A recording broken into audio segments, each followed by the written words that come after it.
আসসালামু আলাইকুম রহমতুল্লাহ। সকাল থেকে সেই বৃষ্টি আর বৃষ্টি, তো ছাত্ররা সন্ধ্যাবেলা বলতে লাগলো, হুজুর আজকে আমরা মুড়ি খাবো।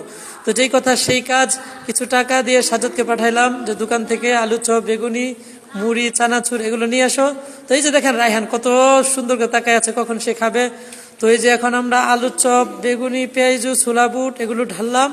এই যে সাজ্জাদে মনে করে আবার নুডলস নিয়ে আসছে, এটার সাথে নুডলস দিয়ে খাবে। তো এই যে দেখতে লাগলাম যে নরম হয়েছে না, এই যে দেখেন এই সেই সাজ্জাদ পুষ মারছে। তো এই তো আমরা পেঁয়াজের সাথে, মরিচের সাথে, লবণ দিয়ে, সরিষার তেল দিয়ে মাখাইতে লাগলাম। এই যে এগুলো একটু ভেঙে ভেঙে দিলাম, একটু নরম একটু শক্ত হয়ে আছে। তো এগুলো শেষ করার পর এই যে একটু সরিষার তেল দিলাম, তারপর পুরাটার মাখলাম।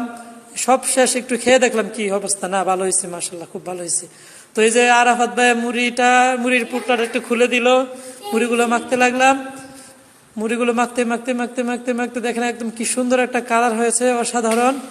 হ্যাঁ, তো কালারটা সুন্দর হওয়ার পরে আমরা এই যে আমি একটু টেস্ট করে দেখলাম। তো তারপরে সবাই মিলে দেখেন খাওয়া শুরু করলাম।